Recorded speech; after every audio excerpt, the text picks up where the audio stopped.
Hello বন্ধুরা, অনেক দিন পরে প্রিয়াকে নিয়ে একটা ভিডিও করব। প্রিয়ার কালকের ভিডিও দেখলাম এবং সেটা দেখার পরে একটু অবাকই হয়ে গেছি, একটু না বেশ অনেকটাই।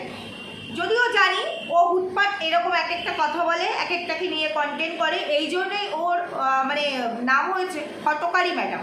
সত্যি কথা, এখানে কোথাও একটু ভুল নেই। আজকে প্রিয়ার যে ভিডিওটা মানে কালকে যে ভিডিওটা দেখলাম সেখানে আমার অনেকগুলো পয়েন্ট মনে হলো, অনেকগুলো। আর প্রিয়াকে নিয়ে কথা বলার পরে কিছুটা কথা আমি আমাদের মালকিনকে নিয়ে বলবো, কারণ মালকিন টিনের ঘর করেছে এবং সেখানে ভারী মজা, আহা কি আনন্দ, আকাশে বাতাসে। তো তাকে নিয়ে তো বলবো। চলো প্রিয়াকে নিয়ে আগে শুরু করে। ভিডিও শুরু করার আগে একটু ইন্ট্রো দিয়ে নিই। Hello my lovely viewers, welcome back to my channel Dimpi lifestyle. বন্ধুরা আমার সাথে থাকো, পাশে থাকো, চ্যানেলটিকে সাবস্ক্রাইব করো, লাইক কমেন্ট শেয়ার করো। তো প্রিয়া কালকে একটা ভিডিও দিয়েছে এবং সেখানে ও টাইটেল রেখেছে এরকম, সব স্বপ্ন ভেঙে চুরমার হয়ে গেল, সব স্বপ্ন শেষ, শাশুড়ি মায়ের জন্যই এটা হয়েছে। দেখো, জায়গা সম্পত্তি রিলেটেড বিষয়টা এমন নয়, এমন না যে সেটা যদি সবটা ঠিকঠাক না থাকে সেটা স্বাভাবিক, প্রচণ্ড একটা টেনশনের জিনিস। কারণ ওটা আমাদের পুরো ফিউচার, শুধুমাত্র আমি আছি আমার নয়, আমার পরবর্তী জেনারেশন, তার পরবর্তী জেনারেশন, এইরকমভাবে ওটা একটা ফিউচার। কারণ এই যে জায়গাটাতে আমরা বসবাস করব মানে আমাদের শ্বশুরে, তো তারও হয়তো সেটা তার বাবার ছিল কিংবা তার বাবার এরকম, তবে এইভাবেই তো আসে। তবে এখন অনেক ক্ষেত্রে এরকম আছে যে বাবার জায়গা হয়তো বিক্রি করে দিয়েছে, বা বাবা হয়তো বাবার জায়গা নেয়নি, বা আমি নিজে হয়তো শ্বশুরের জায়গায় নেই, নিজে জায়গা কিনেছি, এটা হয়। তবে ম্যাক্সিমাম ক্ষেত্রে তো সেটা নয়, কারণ এটা জেনারেশন ওয়াইজ এইভাবেই চলে। তো সেইখানে দাঁড়িয়ে জায়গা একটা সমস্যা, রাস্তা বার করতে পারছে না। অনেকটা জায়গার নাকি কোনো, যেহেতু আগেকার দিনের জায়গা, তো আগেকার দিনের জায়গার হয়তো জানি না কাগজপত্র ঠিক হয়তো সেইভাবে নেই, মেবি হয়তো দখল করা জায়গা সেইভাবে কাগজপত্র পায়নি, কিংবা হয়তো নিজেরাই নিয়েছে কিনেছে কিন্তু সেই রকমভাবে মানে পাকাপোক্তভাবে ডকুমেন্টসটা রেডি করেনি। যাই হোক, তো সেই জন্য এখন সেটা নিয়ে অনেক সমস্যা হচ্ছে, যেহেতু এখনকার সমাজ ব্যবস্থা অন্যরকম, এখন ল অন্যরকম। তো এখন যার যতটুকুই আছে তাকে ততটুকু লিগেল ওয়েতে করে নিতে হবে। তো সেটাই হয়তো করতে গিয়ে সমস্যা হচ্ছে। তবে রাস্তা না থাকলে, একটা বাড়ির যদি রাস্তা না থাকে তাহলে সেই বাড়িটার কোনো ভালোই থাকে না। রাস্তা ছাড়া বাড়ি তো হতেই পারে না, কখনোই হতে পারে না। তো সেইখানে দাঁড়িয়ে ও আজকে ওই বাড়িটা করেছে, যতটুকু ইনভেস্ট করেই করেছে, থাকবে বলেই করেছে। তারপরে পায়খানা বাথরুমটা করছে, সেখানে ওর একটু স্বপ্ন ছিল তার উপরে একটা ঘর করবে, আরও যা কিছু করবে ইন ফিউচার হয়তো আরও কিছু করতো। তো সেইটা ও কিছু টাকা ইনভেস্ট করেছে, তারপরে দেখা যাচ্ছে এখানে সমস্যা দাঁড়িয়েছে।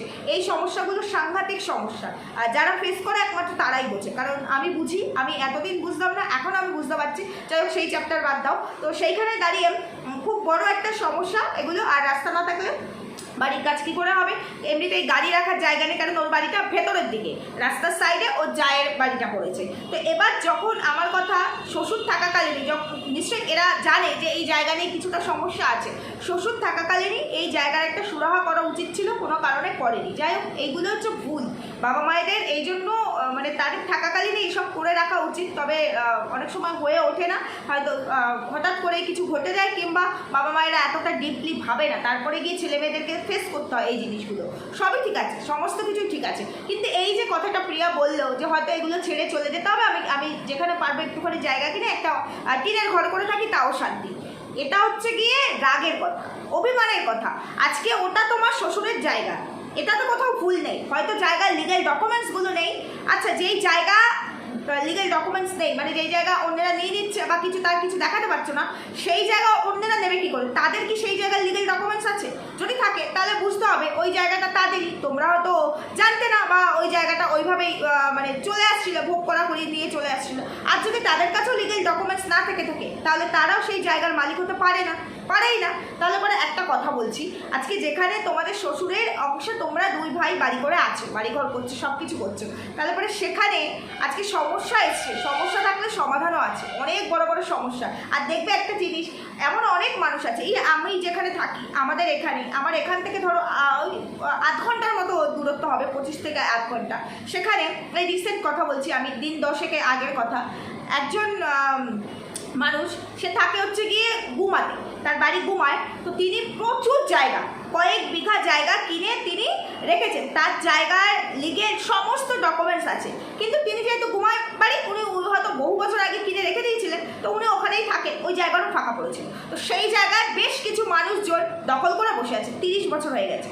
এবার দখল করে বসে থাকায় এবার ওই লোকটি ভাবছে এখন আমি ওই জায়গাগুলো বিক্রি করব, এখন আর এই দখলদারি তুলতে পারছেন না। আইন আদালত সব কিছু করেছে, কোনো কিছুতেই সম্ভব না। হয় তাকে দখল তুলতে গেলে তাদেরকে সাবস্টিটিউট হিসাবে জায়গা দিতে হবে কিংবা টাকা পয়সা দিতে হবে, তবেই সে দখল তুলতে পারবে। আর সেটা তুলতে গেলে তার যে টাকাটা খরচা হবে তার চাইতে ওই জায়গা ছেড়ে দেওয়াটাই বেটার। তো সে এখন হেরে গেছে, তার সব কিছু থাকা সত্ত্বেও সে হেরে গেছে। কারণ 30 বছর ধরে কেউ যখন একটা জায়গা ধরে বসে থাকে তখন তার মালিকানা তার কাছেই চলে আসে। সেইখানে তোমার নিজের শ্বশুরের জায়গা, তোমরা বসবাস করছো, তোমার শ্বশুর বসবাস করেছে, তারপরে তোমরা বসবাস করছো, সেখান থেকে কার ক্ষমতা আছে তোমাদেরকে তুলে দেবে? মানে অযৌক্তিক কিছু কথা, ইলজিক্যাল কথাবার্তা বললে তো হবে না। সমস্যা হয়েছে, ডকুমেন্টসের সমস্যা হয়েছে, তারও সমাধান আছে। যে সমস্ত জায়গাপত্র আমি এতদিন এগুলো বুঝতাম না, আমি নিজে জায়গা কেনার পর বুঝতে পারছি। আর জায়গা যেটা হয় আমি জানি না, ওদের ওদিকটা কি এইসব ব্যাপার আমি জানি না, তবে আর যেটা বুঝতে পারলাম সরকারি মানে যেই জায়গা দখল করে থাকে সরকারের তরফ থেকে তাদেরকে রেকর্ড করে দেওয়া হয়, রেজিস্ট্রি করে দেওয়া হয়, সেই সব জায়গার ডকুমেন্টস নিয়ে একটু সমস্যা হয়। কারণ তারা তো বহু বছর আগে, তারা হয়তো কেউ নেই, মরে ঠরে গেছে, এবার তাদের উত্তরসূরিরাও হয়তো সেই জায়গাটাকে বিক্রি করে দিয়েছে, পরে গিয়ে সেই সব জায়গার সমস্যা দ্বারা যেটা আমি ফেস করছি দেখতে পাচ্ছি। তবে তারও সমাধান আছে, কারণ আমি লিগ্যালভাবে জায়গা কিনেছি। ঠিক তেমনি তোমার শ্বশুরের জায়গা, সেটা যেভাবেই হোক, তোমার শ্বশুর কিনুক কিংবা সেটা তিনি মানে দখল করে রাখুক, সেটা সরকারের তরফ থেকে পাক, যেটাই হোক, আমি সঠিকটা জানি না, যেটাই হোক না কেন সেটা তোমার শ্বশুর ভোগ করেছে, এবার তোমরা ভোগ করছো। তো তার মানে রাস্তা নেই, রাস্তা বার করা যাবে না। একটা বাড়ি রাস্তা ছাড়া হয়? রাস্তা দিতে বাধ্য যারা আছে আশেপাশে, যেই রাস্তাটা দিয়ে হাঁটছো ওই রাস্তাটা দিতে বাধ্য, দিতে হবে, কারণ এর জন্য অনেক ওয়ে থাকে। তাহলে তুমি লিগ্যাল ওয়েতে না গিয়ে কন্টেন্ট করলে, এখানে এসে বললে এখান থেকে সমাধান পাওয়া যাবে। হ্যাঁ, অনেকেই অনেক রকম কমেন্ট করে তোমাকে সাজেস্ট করছে, বাট সমাধান পেতে গেলে তুমি এত বুদ্ধিমতী আর কি, এতটা বোঝো, তাহলে এটুকু বোঝো না, একজন ভালো কোনো অ্যাডভোকেটের সাথে এটা নিয়ে ডিসকাস করি। কারণ তোমার বসবাস করা ভিটে তুমি ছেড়ে চলে আসবে, তুমি ওটা ছেড়ে দেবে, কারণ তুমি ওখানে কোনো সুরাহা পাচ্ছ না, রাস্তা নেই, সেই কারণে রাস্তা দিতে বাধ্য, রাস্তা দিতেই হবে রাস্তাটা তোমাদের জায়গা থেকেই হবে যখন তোমাদের এতটা জায়গা আছে। আর যদি তোমাদের জায়গা না থাকে তাহলে সাইডে যেই জায়গাটা দিয়ে হাঁটাচলা করছো ওখান থেকে রাস্তা দিতেই হবে, কারণ একটা জায়গা রাস্তা ছাড়া হতে পারে না। তো লিগেল জায়গায় না গিয়ে এখানে কন্টেন্ট করলে কি হলো, ভাবলে কি ক্লিকবেট খেললাম, বেশ কিছু ইনকাম হলো, এটা দিয়ে জীবন কাটে না। আগে নিজের মনকে স্থির করো, তুমি কি চাও। অ্যাকচুয়ালি কন্টেন্টের জন্য আমার মনে হচ্ছে তুমি আজকে এটা কালকে সেটা এই করে বেড়াচ্ছ, কখনো মানে ভাড়া বাড়ি, কখনো বলছো গ্রামের বাড়ি, এগুলো কন্টেন্ট। এইভাবে কন্টেন্ট খেলা যায় না, জীবনটা কন্টেন্ট নয়। ক্লিকবেট খেলো কিন্তু প্র্যাকটিক্যাল নেই, ক্লিকবেট নয়। যেখানে গেলে যেটার সমাধান রাস্তা পাওয়া যাবে সেখানে যাও। এখানে কন্টেন্ট করলাম, হ্যাঁ ঠিক আছে, তোমার পরিবার ইউটিউব তারা জানতে চায়, জানাবে, আগে সঠিক জায়গায় যাও, সমাধান আছে কিনা আগে দেখো, তারপরে কন্টেন্ট করো। ধুম করে কিছু ঘটলো মানে তাকে কন্টেন্ট করতে হবে, এই জিনিসগুলো বড্ড খারাপ তোমাদের মতো ব্লগারদের। এটা আমার প্রচণ্ড আপত্তি, আমার একদমই ভালো লাগে না। প্রত্যেকটা মানুষের লাইফে, পার্সোনাল লাইফে অনেক সমস্যা, তাই বলে সেটা একটা কিছু হতে পারলে আমি সাথে সাথে কন্টেন্ট করবো না, সমাধান করে নিয়ে আমি জানাবো যে এটা এরকম হয়েছে, এটা হয়েছিল, এর কারণে এটা হয়েছে, সেটা বেশি ভালো হতো না? আমার তো তাই মনে হয়। এই যে তুমি আজকে কথা বললে, তুমি কিন্তু ওই জায়গা ছেড়েও আসবে না, ওখানেই থাকবে, ওখানেই বসবাস করবে, ওখানেই বাড়িঘর করবে। মেবি হতে পারে তোমার ক্ষমতা থাকলে তুমি এক্সট্রা একটা জায়গা করে রাখতে পারো, কিন্তু তুমি কিন্তু ওই জায়গা ছেড়ে দেবে না, ছেড়ে চলে আসবে না, অথচ একটা কন্টেন্ট হয়ে গেল। এই জন্য মানুষ তোমাকে নিয়ে না এত কথা বলার সুযোগ পায়। তুমি প্রচুর পরিশ্রম করো, তুমি প্রচুর খাটো, তারপরেও তোমাকে নিয়ে মানুষ কন্টেন্ট কেন করে জানো? কেন তুমি কন্ট্রোভার্সির মুখে পড়ো জানো? কারণ তুমি নিজে থেকে চাও তোমাকে নিয়ে কন্ট্রোভার্সি হোক, এটা হচ্ছে বাস্তব কথা। তোমার নিজের কারণে তোমার হেটার্স, যেটুকু হেটার্স আছে, যতটা, সবাই তো তোমার ভালোবাসবে না, এই হেটার্সগুলো তুমি নিজেই তৈরি করো। যাই হোক, ওভারঅল এটুকুই আমার বলার ছিল প্রিয়াকে, যে এইসব না করে একজন ভালো লয়ারের কাছে যাও, নিশ্চয়ই এর কোনো না কোনো ওয়ে আছে, সব কিছুর সমাধান বেরোয়, সমাধান ছাড়া কোনো কিছু হয় না। কারণ এখনকার দিনে যা পরিস্থিতি, মানে কালো রাস্তাতে মানুষ কত কিছুকে সাদা করে নিচ্ছে, সাদা জিনিসটাকে সাদা রাস্তা খুঁজে পাচ্ছ না, এটাই হচ্ছে সব থেকে বড় প্রশ্ন। এটুকু ছিল আমার প্রিয়াকে নিয়ে বলা কথা, আর কিছু বলার নেই। এবার বলবো একটু মালকিনকে নিয়ে। মালকিন দোতলা করলো, মানে টিনের ঘর, আহা কি আনন্দ, টিনের ঘরে মালকিন রাত্রিবেলাটা ঘুমালো, এবং ঘুমিয়ে তার খুব ভালো এক্সপিরিয়েন্স হয়নি, কারণ তার ঘাড় মাজা কোমর ব্যথা হয়ে গেছে। কারণ সে যেই বেডটাতে শুয়েছে, সেই বেডে যে ম্যাট্রেসটা আছে, সেই ম্যাট্রেসে শুয়ে তার সমস্যা হচ্ছে, কারণ নিচে তার সে যেই ম্যাট্রেসে শোয়, সেই ম্যাট্রেসটা এতদিন ধরে সে ইউজ করছে, কমফোর্ট জোন একটা স্বাভাবিক, এটা হয় একটা জায়গা থেকে বিছানার এক জায়গা থেকে আরেক জায়গায় আসলে একটু শোয়ার সমস্যা হয়। তাহলে আমার কথা, এই সব কিছুই তো মালকিন জানবে, জানতো না কি? মালকিন তো সবই জানতো। এর আগেও বলছে, এর আগেও আমি এরকম শুয়েছি, তখন আমার সমস্যা হয়েছে। তারপর যখন আমি এই যে ম্যাট্রেসটা এনেছি, তো সেই ম্যাট্রেসটা যখন শোয়া শুরু করি তখনও সমস্যা হয়েছে। তারপর শুতে শুতে আমার বডি ওটাতে অ্যাবজর্ব করে দিয়েছে, ওটাতে অভ্যস্ত হয়ে গেছে, তারপর থেকে আর সমস্যা হয় না। তাহলে জেনে শুনেও আমি টিনের ঘরের ফিল নেবো বলে টিনের ঘরে ঘুমালে আমি ইচ্ছে থাকতেই পারে। তো ইচ্ছেটা কতদিন থাকবে? নতুন নতুন সব কিছু মালকিনের নতুন নতুন। অনেকে আবার কমেন্টও করেছো, যে কোনো জিনিস শুরু হলে এর আদি খেলা পান্না শুরু হয়ে যায় আর কি। এটা তো স্বাভাবিক কথা, এটা তো স্বাভাবিক কথা। এই আদি খেলা পড়া করেই তো আজকে এই ভিউজটা নিচ্ছে, তাই না? এই এক বাড়ি করছে, এক টিনের বাড়ি নিয়ে প্রত্যেক দিন কন্টেন্ট, আর কত কি সুন্দর রিচ পেয়ে কত ভিউজ নিয়ে নিচ্ছে, তাই না? এই কন্টেন্টটা হাতছাড়া হয়ে গেলে রিচটা আবার ডাউনে পড়ে যাবে। সত্যি পাবলিকও পারেও বটে, পাবলিকও পারে। যাই হোক, সেটা পাবলিকের ইচ্ছে, তারাও একটু এন্টারটেন হতে আসে আর টাইম পাস করতে আসে, সেটা খুব ভালো কথা করুক। কিন্তু এই যে ওপরে শুলো, তারপরে কত কিছু বললো এবং বললো ফ্লোর ম্যাটটা পাততে এখনও আসেনি, খাটটা এই জন্য পেতে নিয়েছি, আসবে, যখন আসবে তখন খাটটাকে ঘুরিয়ে দেওয়া হবে। তারপরে লাস্টে কিছু কমেন্টের উত্তর দিল, কিছু কমেন্ট করলো। তার মধ্যে তোমরা অনেকেই বলছো, বারবার বলছো ঠাকুরকে ওপরে নিয়ে যাও। কেন ঠাকুরকে ওপরে নেবে? ঠাকুর পাকা ঘরে আছে, পাকা পোক্ত জায়গা, সেখানে টিনের ঘরে কেন দেবে ঠাকুরকে? কেন নেবে? ঠাকুর নিচে থাকবে, ওই বারান্দাতেই থাকবে, যেখানে নিয়ে যাতায়াত করবে, খাবার দাবার নিয়ে যাবে, ওখানে ঠাকুর সেফ আছে।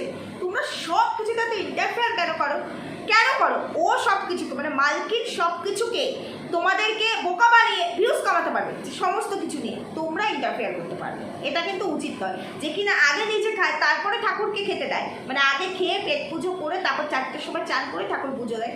তার কাছে তোমরা আশা করো ঠাকুরের জন্য একটা আলাদা রুম হবে, এটা আশা করো না।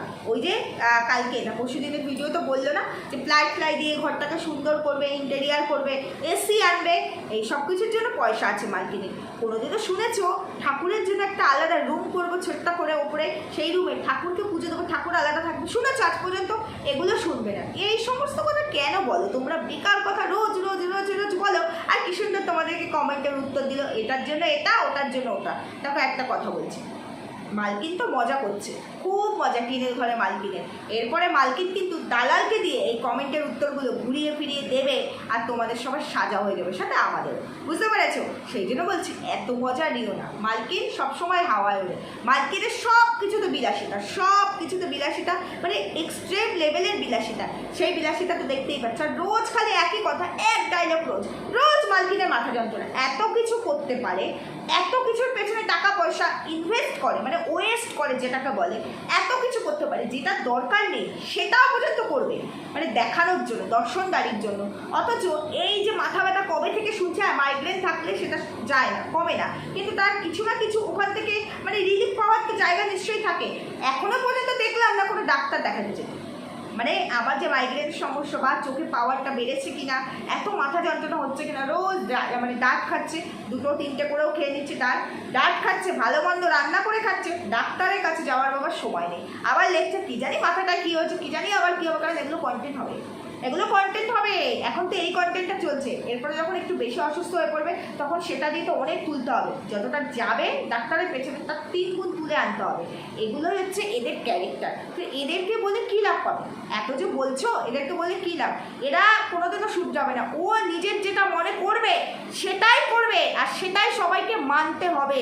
ও তো শুরুর দিন থেকে এই পর্যন্ত এটাই করে এসেছে। ও হচ্ছে নিজে যেটা মনে করবে, কারণ এটা একটা পাবলিক প্ল্যাটফর্ম। এখানে আমি এমনভাবে ভিডিও প্রেজেন্ট করবো যেখানে 5টা মানুষ যদি আমার ভিডিও দেখে, অন্তত 3 জনের যেন ভালো লাগে। সেখানে এর দেখবে ভালো লাগে না আমি বলছি না, অনেক মানুষ আছে যারা একে ভালোবাসে, ভালো কমেন্ট করে, তবে ম্যাক্সিমাম এর নেগেটিভ কমেন্ট আসে। কেন আসে? আর এইগুলো দেখেও নিজেকে কোনো দিনও সংশোধন করে না, কোনো কিছু না। এর আগের দিন একটা কথা বলেছিলে না, তোমরা কমেন্ট করেছিলে যে তোমার মেয়ের জুতোটা কেসটা দে, কি নোংরা, পরিষ্কার করো না। যে বোতলটাতে খেতে দিলে জল আর কি, যারা কাজ করছিল আর কি মিস্ত্রিদের, সেই বোতলটার কী অবস্থা, তখন উত্তর কী দিল, তাদেরকে পরিষ্কার বোতলেই দিয়েছিলাম, তো তারা বলেছে পরিষ্কার বোতলটা দিলে কিন্তু যখন নেবেন বোতলটা তখন কালো হয়ে যাবে, তাই জন্য আমি এই একই বোতলে রোজ জল দিই, মানে ওই নোংরা বোতলটাতেই দিই। আমরা একটা মানুষকে যতই সে বলুক এরকম নোংরা বোতলে জল দিতে খারাপ লাগে, অন্তত একটু ধুয়ে দিই, রোজেরটা রোজ ধুয়ে দিই। মালকিনের সেসব বিষয়, সেসব ব্যাপার নেই, দিতে হয় দিচ্ছি। ওর হচ্ছে সব কিছুতে ইনকামটা ব্যাপার। আর মেয়ের জুতো সেটা তো এরকম নেই যে কালো হয়ে যাবে, বাচ্চা স্কুলে গেলে এরা জানি না রোজ কেস পরে যায় কিনা, আমার মনে হয় রোজ ব্ল্যাক শু পরে যেতে হয়। কেস বোধ হয় সপ্তাহে 1 দিন বা 2 দিন থাকে।